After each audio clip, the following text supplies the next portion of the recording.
The wind on the high plains of Montana was a constant, lonely sound. It worried the corners of the weathered ranch house, sifted dust through unseen cracks, and whispered through the tall, dry grass that stretched to a horizon bruised purple. By the coming dusk, inside, Elias Thorne sat at a long, empty dining table, a single plate before him. At 35, he was a man carved from the land itself, broad-shouldered, with hands calloused and scarred from rope and wood and wire. His face was stoic, his jaw set, and his eyes, the color of a winter sky, held a stillness that bordered on desolation. For 5 years, since his father's passing, this house had been a place of echoes. The echo of his father's booming laugh, the ghost of his mother's hum. Now it was just a shell, and he was its hollow keeper. The problem was the will. A document as unyielding as his father had been. To inherit the Blackwood Creek Ranch free and clear, Elias had to be married by his 36th birthday. It was a clause born of his father's fear of seeing the Thorne name die out, of seeing the land they'd bled for fall into the hands of bankers and speculators. That birthday was now 3 months away, and Mr. Davies, the banker in town with a smile as thin as a razor's edge, was circling. He knew about the clause. He'd made it his business to know. So Elias had done the unthinkable, the humiliating. He'd sent a letter to a solicitor in a town 2 days' ride away, authorizing him to find a suitable woman. The requirements were simple, stark, and devoid of romance, of good health, sound mind, and willing to enter a marriage that was in essence a business contract. She would be mistress of a fine ranch. In return, he would keep his legacy. 2 weeks later, a reply came. A woman had been found. Her name was Clara May.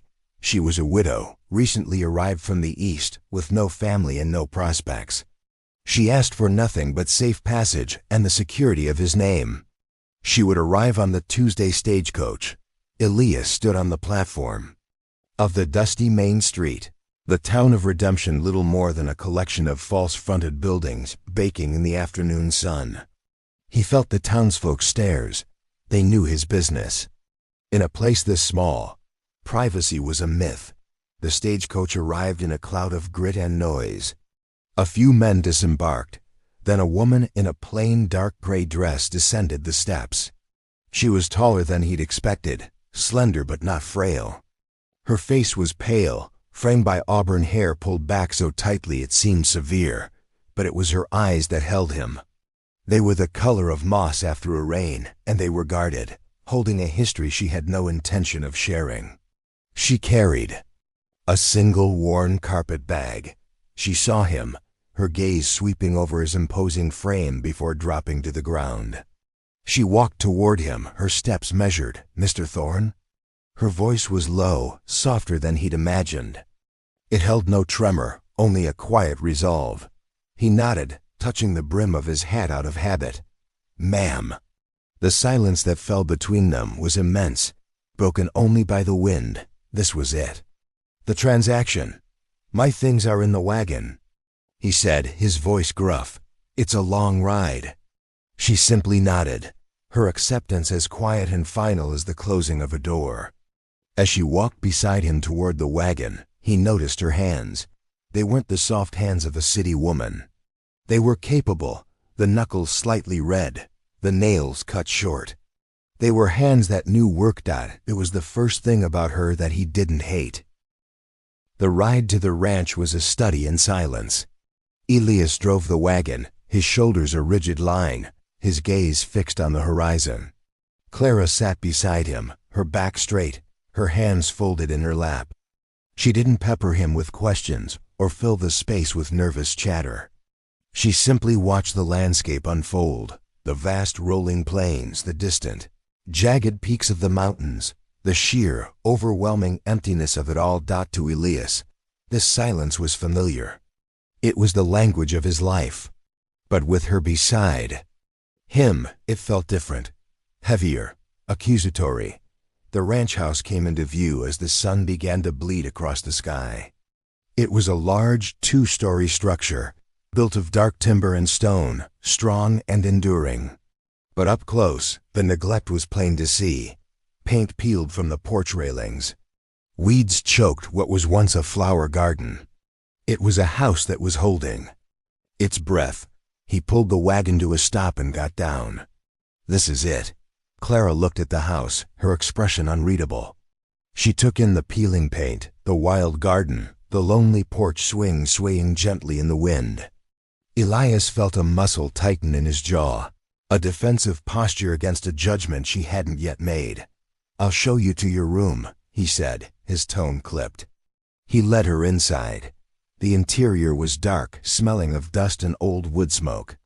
Heavy, masculine furniture stood like shadows in the dim light. It was a man's house, through and through. He led her up the stairs to a room at the end of the hall. It was clean, but stark. A simple bed with a patchwork quilt, a washstand, a wardrobe, and a single window looking out over the endless plains. "This will be yours," he stated. "My room is at the other end of the hall. The kitchen is downstairs. You'll find what you need." It wasn't a welcome. It was an inventory. She placed her bag on the bed. "Thank you." And that was that. The justice of the peace would arrive in the morning to perform the ceremony. Until then, they were two strangers under one roof, bound by a contract that felt as brittle as dried leaves. The days that followed fell into a strange, silent rhythm. Elias rose before dawn, his movements loud and certain in the quiet house. He'd be gone for hours, tending to the cattle, mending fences, wresting a living from the unforgiving land. Clara, in her quiet way, began to impose a gentle order on the house's chaos. She didn't rearrange his world, but polished its surfaces. The dust began to disappear. The windows were cleaned, letting in a brighter, clearer light. She found his mother's recipe book, its pages soft and stained, and the scent of baking. Bread began to fill the kitchen, a smell Elias hadn't realized he'd missed until it was there, tugging at a memory he'd long since buried. She never asked for help. One afternoon, he came back to the house to find her on her hands and knees in the overgrown garden, patiently, methodically pulling weeds. Her face was smudged with dirt, her brow furrowed in concentration. He stood on the porch, watching her. For a long moment, he should have hired someone for that. He should have done something. He went to the barn, retrieved a set of his mother's old gardening tools, cleaned the rust from them, and sharpened the spade. He left them on the porch by the door, without a word. The next morning, they were gone. And later, he saw she had used them to turn over a small patch of earth, preparing it for planting. They ate their meals in the same cavernous silence as his first night. But now the food was different. It was savory, thoughtful. He found himself finishing every last bite. He'd clear his throat, intending to thank her, to offer a compliment. But the words would catch, unfamiliar and awkward in his mouth. So, he would just nod, a gesture that was meant to say everything but said nothing at all, and retreat back into his world of work and solitude. He was providing her a roof. She was providing him a home. The terms were being met. But a strange tension was beginning to build in the quiet spaces between them, the weight of all the things they weren't saying. The change began not with a word, but with a storm. It rolled in from the north without warning, a furious squall of wind and rain that turned the sky to slate. Elias was caught out in the far pasture, checking on a newborn calf. By the time he rode back to the house, he was soaked through, the cold seeping into his bones. He stumbled into the kitchen, dripping water onto the floorboards Clara had so recently scrubbed. He was reaching for the whiskey bottle when he saw it, a basin of hot water steaming on the stove, a clean towel laid out beside it, and a fresh pot of coffee brewing, its rich aroma cutting through the chill. Clara stood by the hearth, her back to him, pretending to be occupied with the fire. She hadn't known when he'd be back, or in what state. She had simply anticipated the need. He stopped, his hand hovering over the whiskey. He looked at the steaming basin, then at her slender back. For the first time, he felt something other than the dull ache of loneliness or the sharp edge of duty. It was a flicker of warmth that had nothing to do with the fire. He washed the grime and cold from his face and hands, the hot water a small shocking comfort. He poured a mug of coffee, its heat a balm. He still didn't speak, but as he sat at the table, he watched her. He noticed the way the firelight caught the red in her hair, the quiet grace in her movements. Later that week, he found her on a rickety ladder, trying to reach a dusty high shelf in the pantry. The ladder wobbled precariously. Before he could think, he was across the room, his large hands closing around the wooden frame to steady it. She gasped, looking down at him, her moss-green eyes wide with surprise. They were inches apart. He could see the faint dusting of freckles across her nose. He was acutely aware of his size, of the rough texture of his hands on the wood she was clinging to. "Tell me what you need," he said, his voice a low rumble. "I'll get it." Her throat worked. "The preserves, my mother's. My mother used to put them up for winter." He saw then that the jars were his own mother's, spiced peaches and brandied cherries, untouched for 5 years. He climbed the ladder, his movements sure and steady, and handed the jars down to her one by one. Their fingers brushed. Her skin was soft, and a jolt, unexpected and powerful, shot up his arm. He pulled his hand back as if burned. He retreated to his workshop in the barn, the feeling of her touch still humming on his skin. He found himself sanding a piece of wood with unnecessary force, his thoughts in turmoil.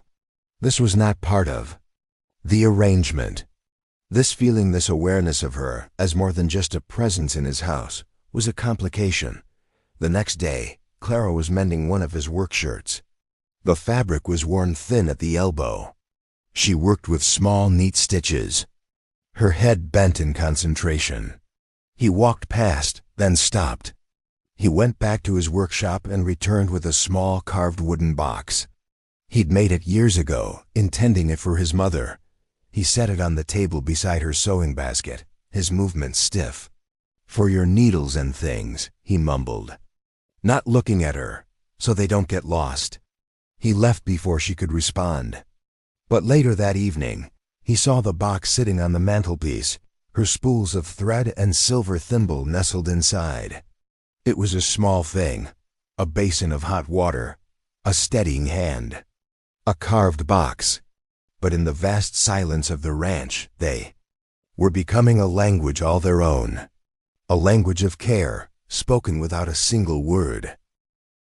The arrival of Mr. Davies was as unwelcome as a plague wind. He rode up in a polished black buggy, a stark intrusion of town business into the ranch's quiet world. He was a small man in a tight suit, his face pale and predatory. Elias saw him coming from the barn, and his whole body tensed. He met the banker on the porch, positioning himself as a physical barrier between Davies and the front door, behind which Clara was working. "Thorne," Davies said, his smile not reaching his cold, calculating eyes. "Just making my rounds, checking on my investments.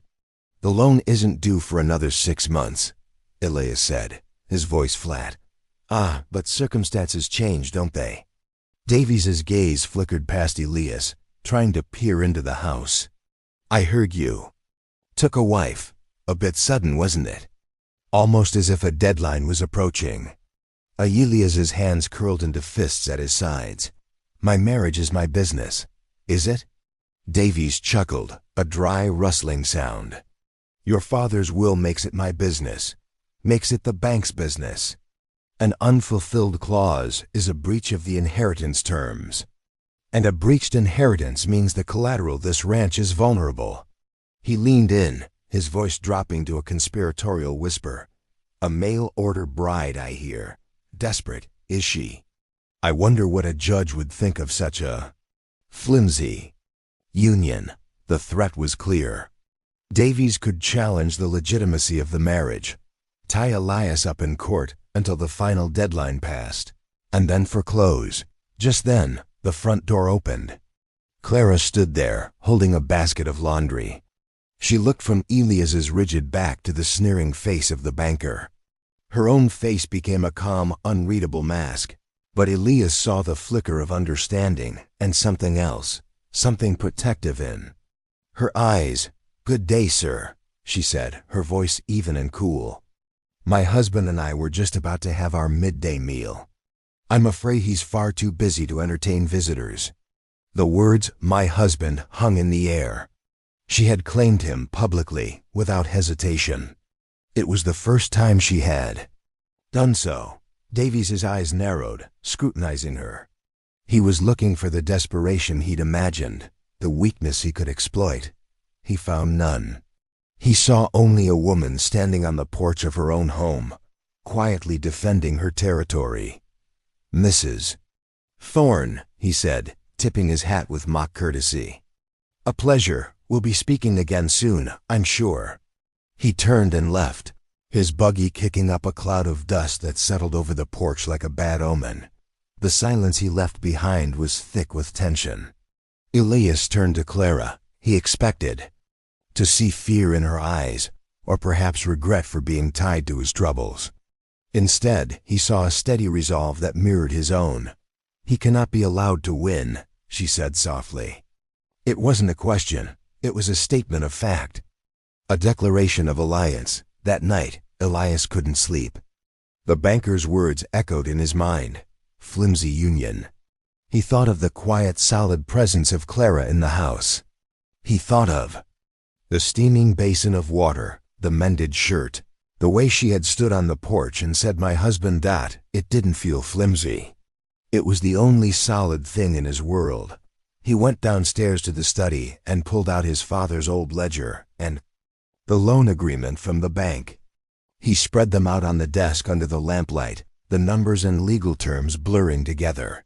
He was a rancher, a man of cattle and seasons, not of fine print and loopholes. He felt a familiar wave of frustration and helplessness wash over him. He didn't hear her enter the room. He only knew she was there when she set a cup of chamomile tea on the desk beside his hand. She didn't ask what was wrong. She looked down at the papers, her brow furrowed. "In my previous life," she began, her voice hesitant, "my father was a merchant. I used to help him with his accounts." Elias looked up at her, surprised. It was the first piece of her past she had ever offered, a small, carefully chosen stone from a wall he had never tried to scale.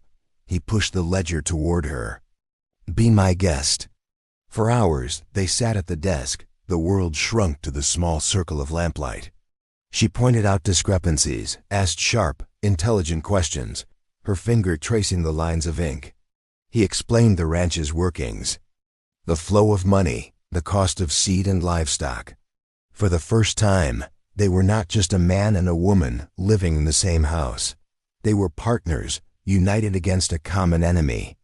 The shadow of the vulture had driven them closer together.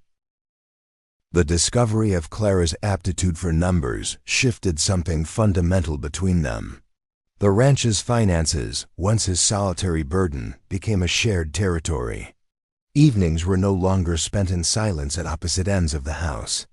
They were spent at the dining table, heads bent together over the ledger, the lamplight creating an island of intimacy in the dark room. He found himself talking more than he had in years. He told her about the cattle bloodlines, about the way the creek flooded in the spring, about his father's dream of building the ranch into something that would last for generations. He spoke of the land not as a possession, but as a living entity he was sworn to protect. She, in turn, listened. She listened with an intensity that made him feel seen, truly seen, for the first time. She didn't offer platitudes or easy reassurances. She offered quiet competence. She found a clause in the loan agreement, buried in the dense legal text, that stipulated any disputes must be settled by a third arbiter agreed upon by both parties, not by a local judge who was known to be in Davies's pocket. "He's counting on you not knowing this," she said, her finger resting on the sentence. He's using fear as his weapon because he knows the law isn't entirely on his side. He looked from the page to her face, illuminated by the lamp. He saw not just intelligence, but a fierce spirit he hadn't suspected. The quiet woman he'd married had a spine of steel. A deep, unfamiliar feeling stirred in his chest.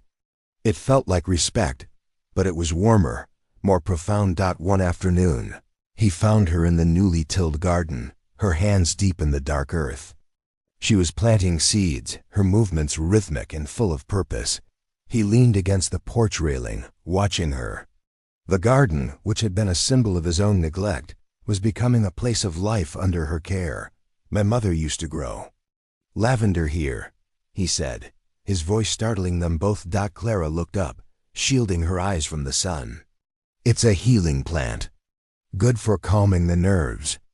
He thought of his own frayed nerves, of the constant, low-level anxiety that had been his companion for years.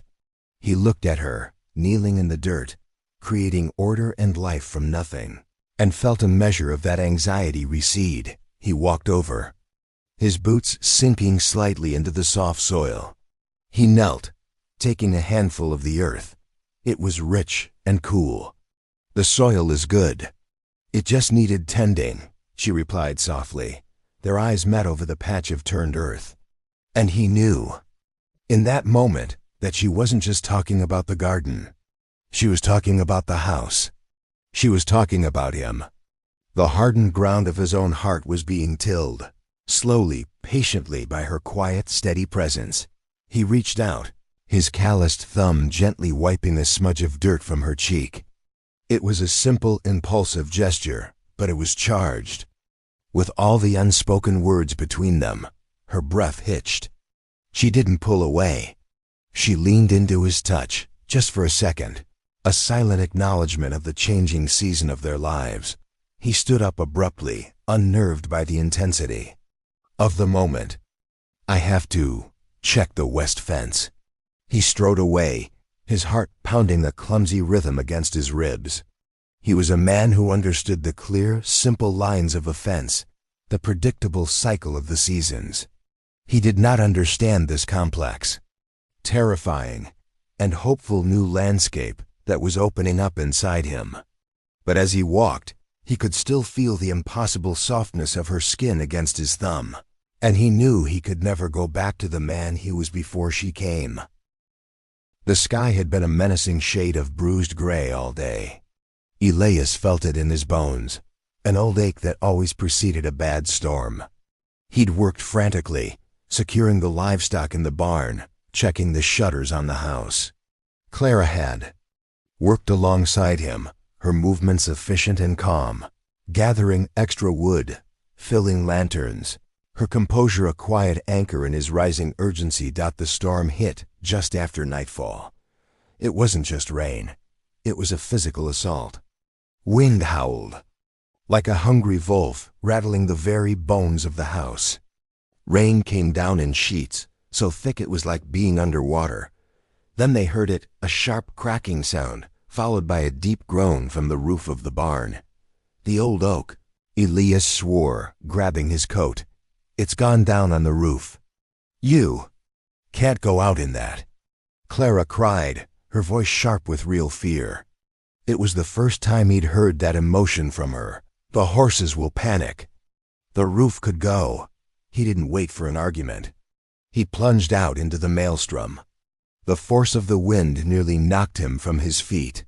He fought his way to the barn, the lantern light a pathetic flickering beacon against the roaring dark. A massive branch from the ancient oak tree had crashed through the roof, splintering timbers and leaving a gaping hole to the violent sky. Rain was pouring in. The horses whinnied and stamped in their stalls, their eyes wide with terror. He was trying to calm the lead mare when the barn door flew open again. It was Clara, a heavy blanket wrapped around her, her hair plastered to her face. She was carrying another lantern and a coil of rope. I'm not letting you do this alone, she shouted over the gale. He wanted to send her back, to protect her from the chaos and the danger. But one look at her determined face told him it was useless. They worked together, their movements synchronized by the emergency. He gentled the horses while she secured the stalls. He climbed into the hayloft to assess the damage, and she held the ladder. Her small frame braced against the wind, her light a steady guide for him. At one point, a loose timber swung down, and he instinctively threw his arm out, pulling her tight against his chest, shielding her with his body. The timber crashed to the ground where she had been standing. They froze, his arms wrapped around her face pressed into the rough fabric of his coat. He could feel the frantic beat of her heart, or maybe it was his own. The roar of the storm faded to a distant hum. All he was aware of was her safe in his arms. He held her for a moment longer than necessary, breathing in the scent of rain and woman. It was a moment of pure, terrifying clarity. This wasn't about the ranch anymore. It wasn't about a contract. He was protecting her because the thought of her being hurt was more terrifying than any storm. They finally managed to secure the animals and patch the hole with a canvas tarp, a temporary fix against the relentless downpour. Soaked, freezing, and exhausted, they stumbled back to the house. Inside, the kitchen was a haven of warmth and light. Clara immediately set about making tea, her hands shaking slightly.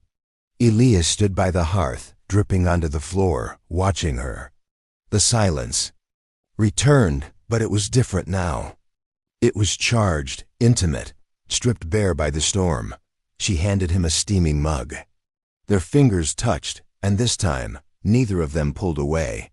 "Your hands are like ice," he said, his voice rough with emotion. He enclosed her small, cold hand in both of his. He chafed it gently, trying to bring the warmth back. She looked up at him, her green eyes shimmering in the lamplight. The guard was gone. He saw vulnerability, he saw exhaustion, but he also saw a reflection of the same fierce protective emotion that was raging inside him. "We did it," she whispered. "You did it," he corrected her. "You shouldn't have come out there. You shouldn't have had to go out alone," she countered softly. "That's not how a partnership works. Partnership." The word settled deep in his soul. The storm outside was still raging, but inside the small, warm kitchen, something had broken open. The walls he had so carefully built around his heart had been breached, not by a violent gale, but by the quiet courage of the woman standing before him, her hand held safely in his. The morning after the storm was unnaturally bright and still. The world seemed washed clean, the air crisp and new.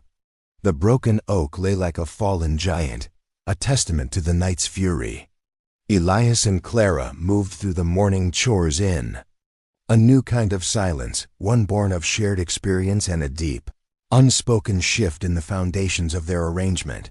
Later that afternoon, Elias was on the porch, repairing a shutter damaged by the wind.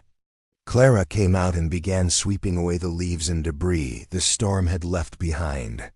The rhythmic scrape of her broom was a soothing sound. He watched her work. He watched the way the sun caught the stray strands of her auburn hair, the determined set of her jaw, the simple, unadorned grace of her movements. She wasn't just a woman who lived in his house. She was the woman who had faced a storm with him, who had found the loophole in the banker's contract, who had filled his silent home with the scent of baking bread and the sight of a garden coming to life. And the realization hit him with the force of a physical blow, more powerful than any gust of wind. He had married her to save his land, to protect his father's legacy. He had seen the ranch as the most important thing, the thing he could not bear to lose. But he had been wrong. The ranch was just dirt and wood and livestock. He'd had that for 5 years, and he had been the loneliest man on God's green earth. The hollow ache in his chest, the crushing weight of solitude. He had thought that was his life now, the price of his grief. He hadn't realized what he'd truly lost when his parents died. It wasn't just them. It was the feeling of family. The sound of another heartbeat in the house. The simple comfort of knowing he wasn't alone.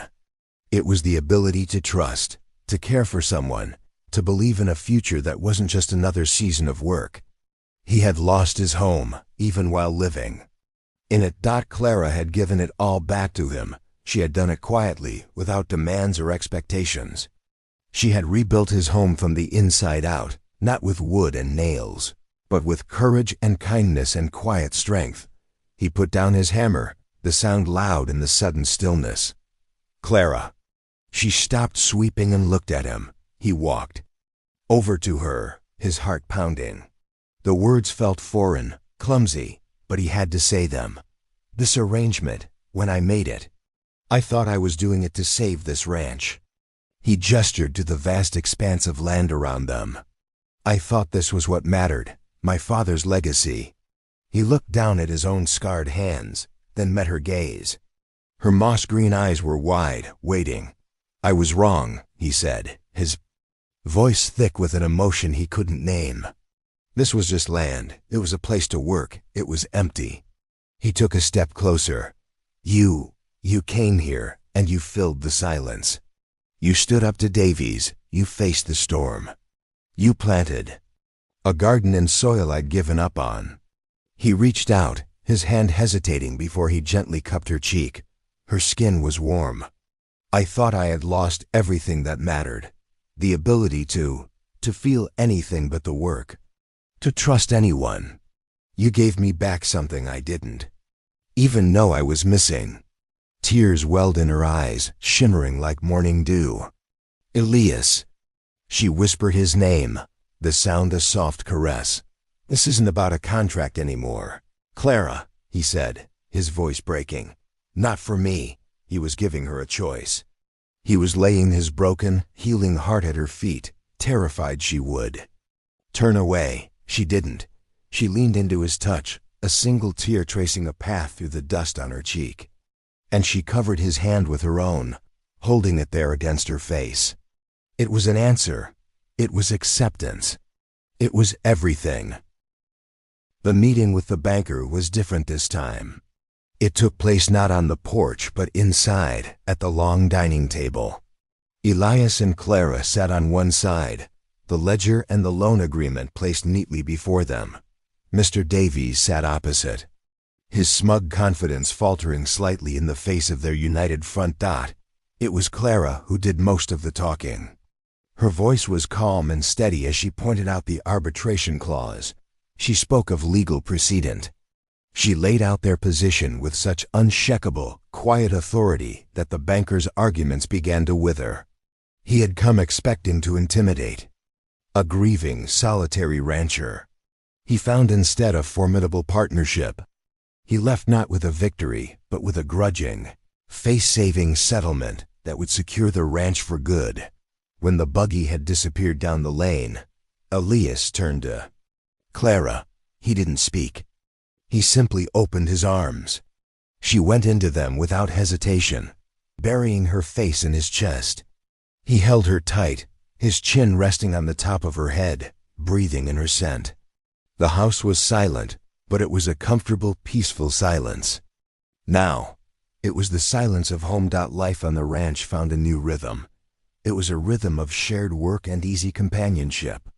He found himself seeking her out during the day, just to share a look or a quiet word. He'd bring her a wildflower he'd found in the high pasture. She'd leave a hot slice of apple cake for him in the barn. The space between their rooms at opposite ends of the hall began to feel like a vast, unnecessary distance. One evening, they sat on the porch swing, watching the sunset paint the sky in hues of rose and gold. The garden she had planted was thriving, its green shoots a vibrant promise against the dark earth. Elias's hand found hers, his rough fingers lacing through her slender ones. It felt natural. It felt right. "I was thinking," he began, his gaze on the horizon. "That room at the end of the hall is a long walk in the middle of the night." She turned to look at him, a soft smile playing on her lips. "Is it?" "It is," he affirmed, turning to meet her gaze. His own eyes, once the color of a desolate winter sky, were now clear and warm. "My father built this house for a family. The master bedroom, it has the best view of the sunrise. It wasn't a demand, it was an invitation. An offering. Clara leaned her head on his shoulder, her hand tightening in his. "I've always liked the sunrise," she said softly. He had offered her a marriage of convenience, a shelter from the storms of her own past. He had offered his name and the protection of his land. But she, in her quiet, steady way, had given him something infinitely more valuable. She had tilled the hardened ground of his heart and planted a garden there. She had given him back the one thing he thought he had lost forever, the hope of a new season and the courage to love again. As they sat together, watching the last light fade, they weren't two strangers bound by a contract, but a man and a woman, a husband and a wife, on the cusp of a future they would build together.